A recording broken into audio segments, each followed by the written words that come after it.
Welcome back, ladies and gentlemen. Tourism plays a vital role in boosting the Egyptian economy.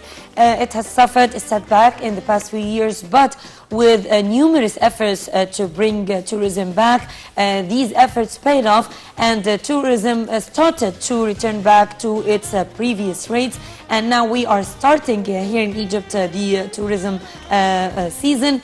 But Egypt, with all its attractions, has various destinations, touristic destinations, but also we need to do more. We need to show the whole world that through sports, through festivals, through music, through culture, through various events, we can actually bring more tourists to Egypt who could enjoy more than the museums, the pyramids, the beaches. We have so much more to offer.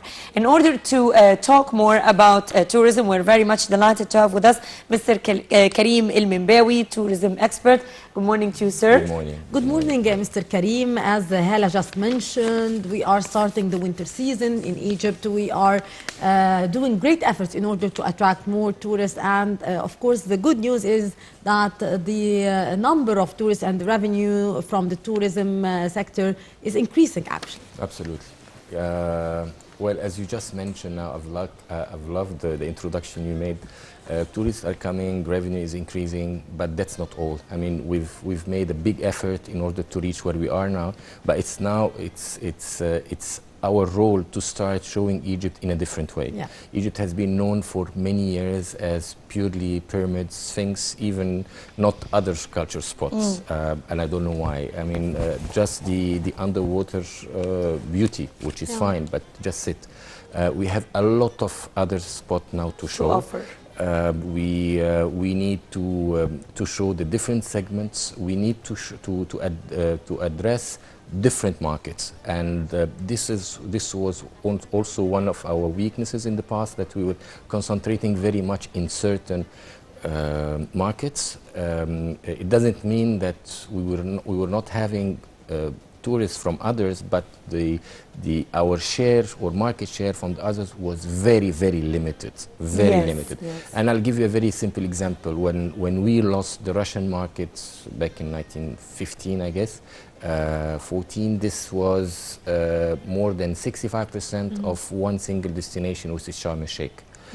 And this is why we're suffering so far. We have to look into our segmentation. We have to address our marketing in a complete different way. We shouldn't actually our market to occupy more than maybe 15–20% of any of our revenues or segmentation. I'll tell you what, Mr. Karim, I was just in Alexandria the past few days where an international sailing championship was held, and they had people from Greece, from India, from Kazakhstan, from various countries. When they were sailing, I interviewed them here for Nile TV, and they said that the weather is amazing. This is perfect weather for sailing. It's great, even experience for them to go to other international competitions. And many of them actually didn't know about Alexandria, about Egypt. They haven't visited Hurghada or Sharm el-Sheikh.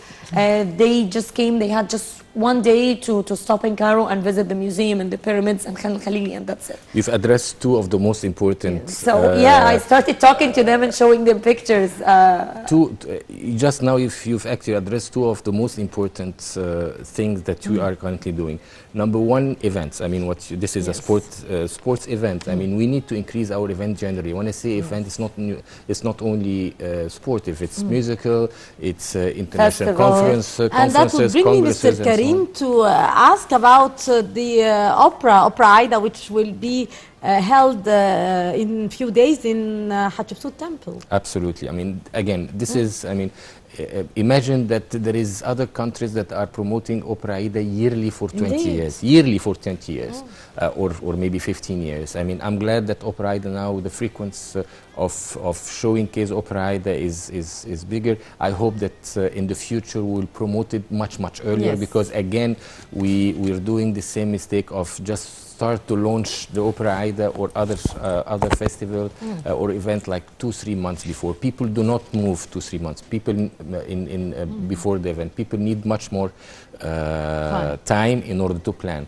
The second thing is you just mentioned earlier, you said Greece, Kazakhstan and so on. We always had people India from this. too. We always had people from all those, but how many? How many compared to the number they were exporting? And this is what we need to address. We're very much concentrating into the classical markets such as UK, France, which is fine, but we need to increase our segmentation. We need to address more market, and we need to make sure that we're getting our fair share from each market. Greece, for instance, it's very close, and we're saying we have much more people coming from Europe than from the US because of the distance. So let alone Greece, it's just an hour and a half away, even less, but we're getting a very, very little number of it. And Greece has, it's not only selling the culture and underwater activities, we're also selling ethnic. We have a lot of Greek, Egyptian that we've been living, and they would love to come back. That's why they were like in to get back. Alexandria the past few days as Italian the same, and so on. To so visit Alamein. two things: we have to increase our international events.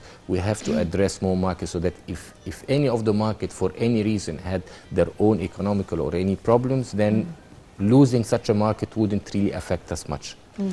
But sir, also, do you think that in addition to addressing new markets and promoting what we already have, and of course making events and holding events, do you think that there's still more needs to be done?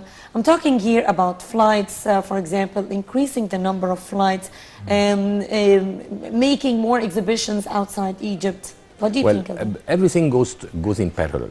You cannot try to get more people without having the possibility of having more seats.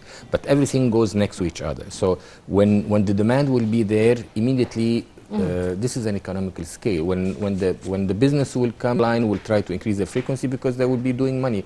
The reason airline has decreased their frequency to Egypt is very simple, that they had lots of empty seats, and this is a big loss for the airlines. Yes. So the minute they see that their occupancy rate on the flight is increasing, they will just add more flights, and this is possible. I see also that many of the Egyptian carriers, private, beside our flag carrier, they are increasing the frequency. There are more local charter companies launched in Egypt. Last year we had 2 new, which is excellent, although they don't have a large fleet, but it's coming.